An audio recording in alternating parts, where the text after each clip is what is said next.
God first, marriage second, and then comes the kiddos. Yes. And we know this is a point of contention because a lot of people do put their kids' needs, and I would fair to say majority of marriages put their kids' needs above their marriage. So it's what the kids need above what the husband or the wife needs. And I think that's one of the biggest mistakes that we make in marriage. Setting the example to your children of what a healthy marriage looks like is the greatest gift that you can give them beyond introducing them to their Savior. Your blended family has a 100% chance of success when you do it God's way. We're Blended Kingdom Families, and we want to provide biblical resources to heal and restore families with a message of hope for the next generation.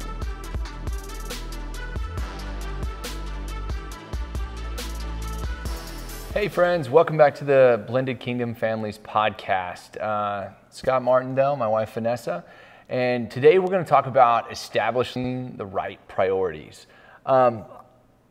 Understanding that life is busy. Yes. It is chaotic. If you're a blended family, then you obviously have even more distractions and things that get in the way of time. Vanessa, talk about how busy our life is. Like, what does it look like? Absolutely. So we are a family of 6. We have 4 boys.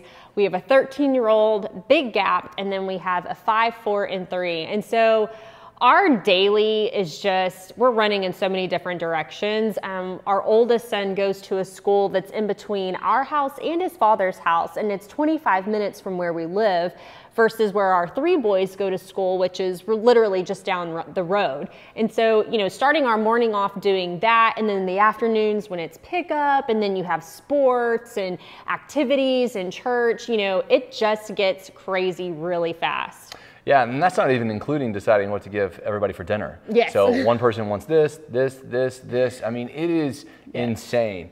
Thank God for DoorDash. We love DoorDash. Yes. Not to name drop or anything, but you know, the truth of it is we are busy people. Our lives are chaotic, and it's really, really easy to get priorities out of line. So we want to go back and look at the biblical principles of how God designed our lives and how we should look at our priorities and how we should prioritize not only our time, but our focus and our energy. So basically what we're going to do is look at the first priority being God, being our relationship with Christ. The second being our marriage. Third, our children. Fourth, our work. And then beyond that, our family and our friends, our extended family and friends. So let's just talk about relationships, establishing God as your first priority in a relationship. Vanessa, tell me about the practical side of that. What does that look like if somebody's saying, well, how do I do that? You know, for us, when we first got married, it was going to church as a family. Like, that was a no-breaker deal for us. We were going to go to church every Sunday, on Wednesdays, if they had group. And that was just something that we established from the beginning, that Jesus Christ and our faith was the center focus of not only our marriage, but of our family. And if that was our foundation, our firm foundation that our marriage and family stood on, then nothing in this fallen world could ever move that. And so for us, that is something that we've established from the beginning. It's also about surrounding yourself in community with friends, you know, getting to know the pastors at your church, getting involved in some classes, life groups, small groups. Those are really big things. Surrounding yourself by other believers who can walk along beside you in life. You know, Scripture says in Proverbs 27:17, iron sharpens iron as one man sharpens another. And so, you know, just really putting God as the focus and just surrounding yourself with godly friends and community, it's something that can really not only protect your marriage and your family, but it's something that can help you grow in your faith as well. Yeah, and adding prayer as a daily part of your life. Yes. I know it's been really, one of the funnest things about the kids and prayer is watching them develop in prayer. Even as our 3 and 4 and 5-year-olds, we always ask them to pray for dinner. And normally it's more about thanking God for Legos and for firemen, for police stations. But the moral of that story is they're starting to get the idea that prayer and community around God is the center focus of the world that we live in. Also praying as spouses. I know in counseling, I've worked with a lot of couples, and when we talk about, you know, do you pray together? It's almost like, well, no. And my question is why wouldn't you? It's one of the most intimate things, if not the most intimate thing you can do with your spouse.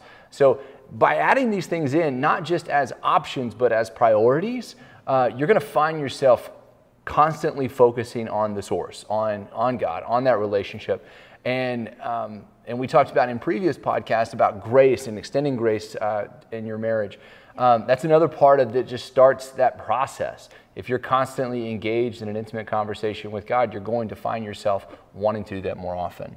Absolutely. And, you know, one of the examples that we teach in our class when it comes to prioritizing your life and your family is if you think of the triangle example where God is the point, you're one corner, and your spouse is the other corner, the closer that you and your spouse are growing to Christ in your own time and in your own personal relationship, the closer that you both are going to grow towards one another and towards Christ together. But if we put our children above that, or even if you put your spouse above God, it throws everything out of alignment. And so when we keep God as our number one priority, you guys, everything else falls into place exactly the way that it should.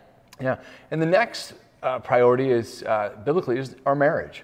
Yeah. I know that one of the things that Vanessa and I really try to do is keep our marriage as a focal point right behind our relationship with God. But that's something we did early on, and we did it very intentionally. Yes. We set out boundaries for what we wanted our marriage to look like. And what we wanted, even in the context of our blended family, how we were going to set the context of our marriage.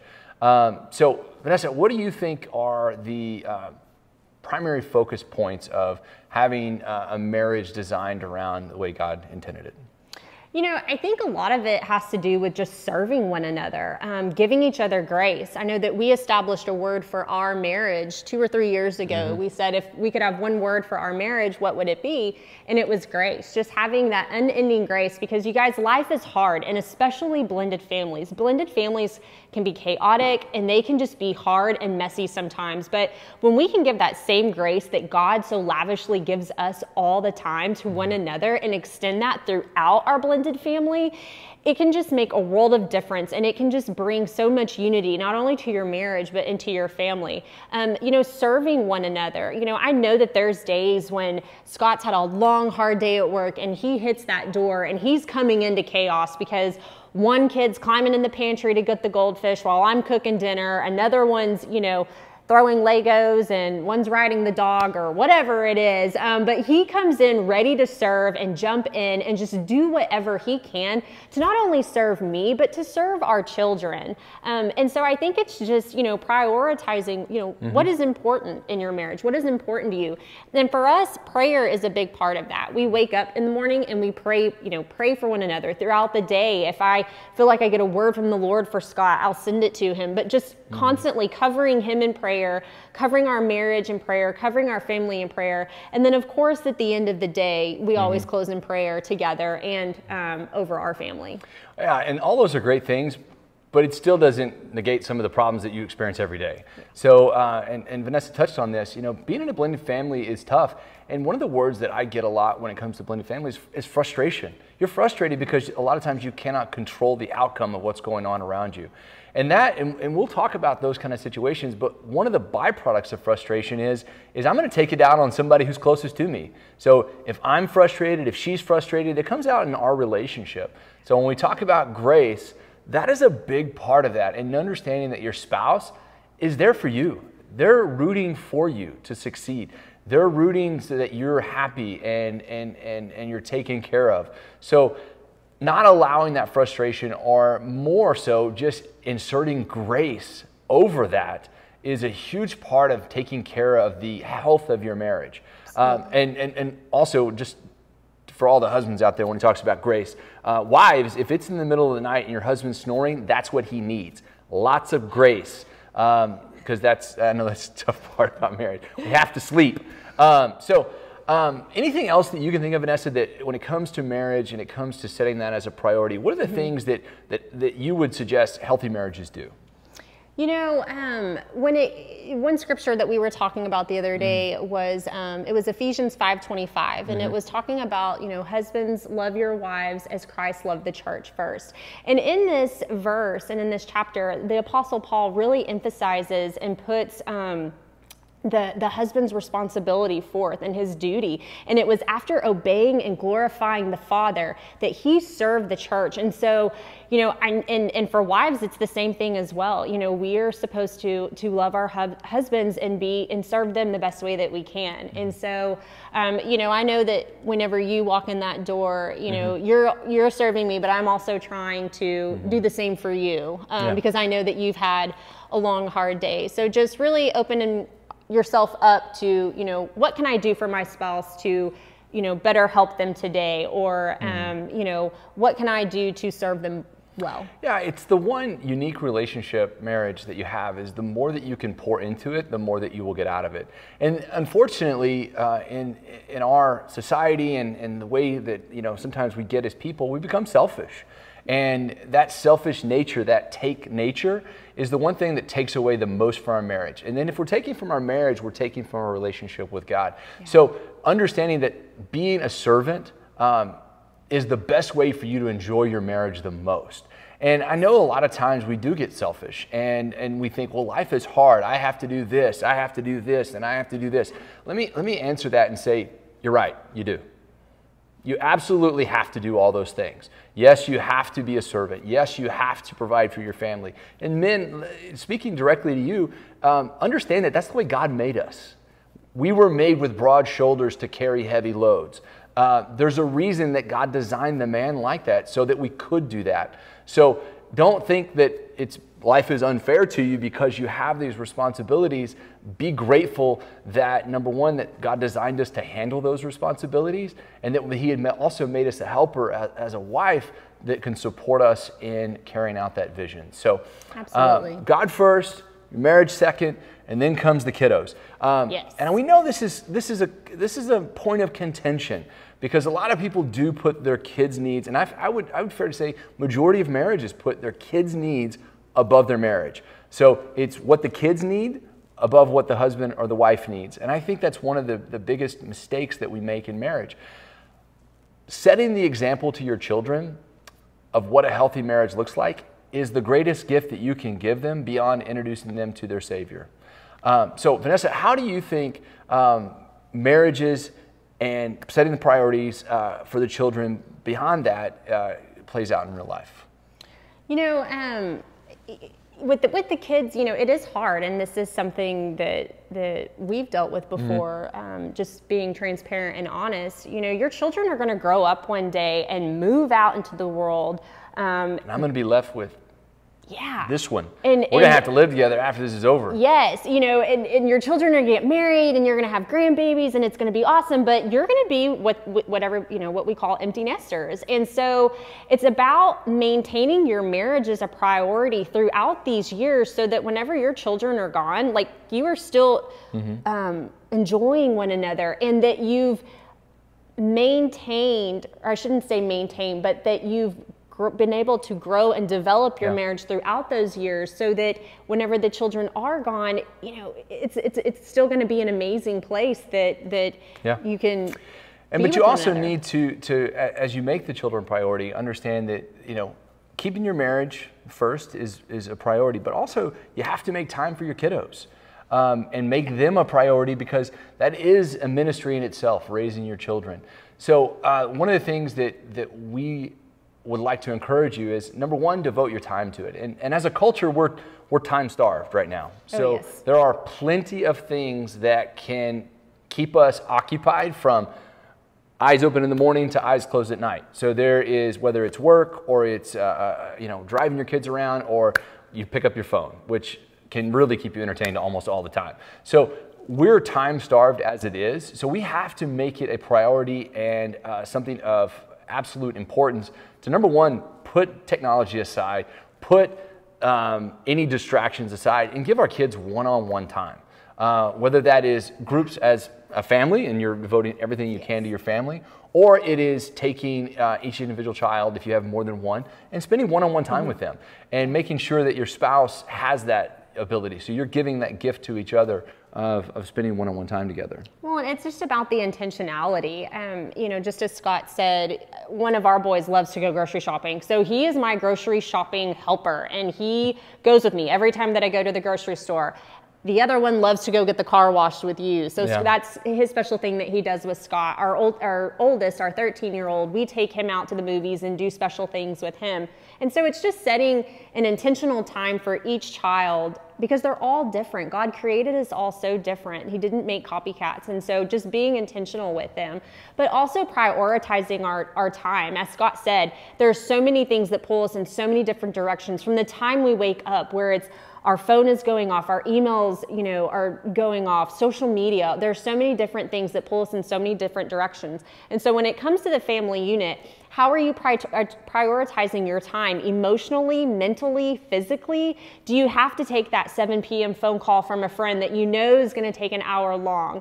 Do you have to go to that girls event that you have been planning to go to for the last month? Or, is it about staying home and working on the homework with your child? Whatever the case may be, it's about prioritizing your family's time and what is important, and not expending that on other things, so that when you do have that time with your family, you've not exhausted everything. Yeah. And Vanessa and I talked about another situation that we had a while back when it comes to schedules and our time getting pulled and all these things. Understand that every one of those situations takes emotional energy. Yeah. So if your tank is on 0 at the end of the day, then you have nothing to give. Yeah. And part of, as your family grows and as your schedule gets more thin, you have to take opportunities to take back time. So again, we're not going to be able to do everything we want to do or everything people want us to do. We have to reserve some of that so that we have some energy to devote to our family, to our kids, to our marriage.